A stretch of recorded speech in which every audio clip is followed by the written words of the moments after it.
I wanted to do a little bit of a follow-up video of the Shade Stopper 100 watt solar panel. And in this particular light, as you can see, there is shade on it. I'm getting about 20 watts out of this panel. So as I mentioned, it's not like a miracle worker, but you know, it still does require a good amount of sun to function optimally. However, there are bypass diodes on every single cell, which is supposed to help for shade. You know, it is a good panel. It's a small panel. It's an easy panel to take with you, and I like the form factor. But one of the things I didn't show in my prior video on it is that it also has USB ports. Now it's a little hard to see because inside this pocket, it's in this little plastic piece here, and they're facing downward. And I can understand why they did that. They did that so that the ports don't get dirt and water in them. You know, if it happens to rain, this thing is kind of waterproof. You can zip this up like that, and it kind of seals it. So you wouldn't want to have the panels facing up. But the USB, it has a USB-A and a USB-C, and it's supposed to have power delivery and quick charge as well.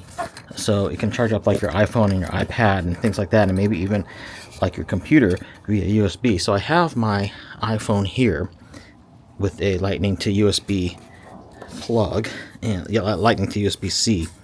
So let's plug this in and see if we get a charge.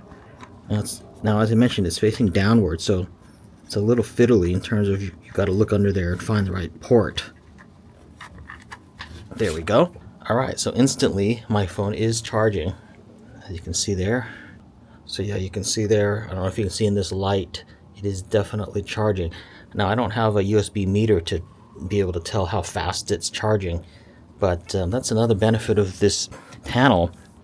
You don't actually have to have like any kind of a power station or anything. You can just bring the panel with you if you just want to charge your phone and tablets or any USB devices, and it can do that. So yeah, it is definitely charging. But again, I don't know how fast it's charging. Probably that depends a lot on how much sun, you know, the panel is getting. As I mentioned, in this light, the panel's only getting about, I don't know, 20 watts or so of sun. If I didn't have the railing here and this was fully in the sun, I'm sure that it would get a lot more. It's kind of going to be like your mileage may vary on that. You can also get two of the Shade Stopper panels and hook them up in series or in parallel, you know, to get double the power. So that's an option as well. So yeah, I just wanted to show that the Shade Stopper panel can charge directly via the USB ports that it has.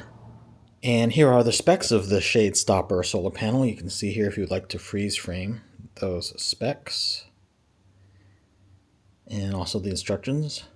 You can see here it's got a voltage of 18 volts with a maximum output of 5.5 amps. And then you can see the specs on the USB-C. It's at 5 volts it's 3 amps. But it can also do 9 volts as well as 12 volts. 12 volts as well, and it says PD 45 watts, which is power delivery. And then here is the other side of the little pamphlet that it comes with, in case you would like to see that.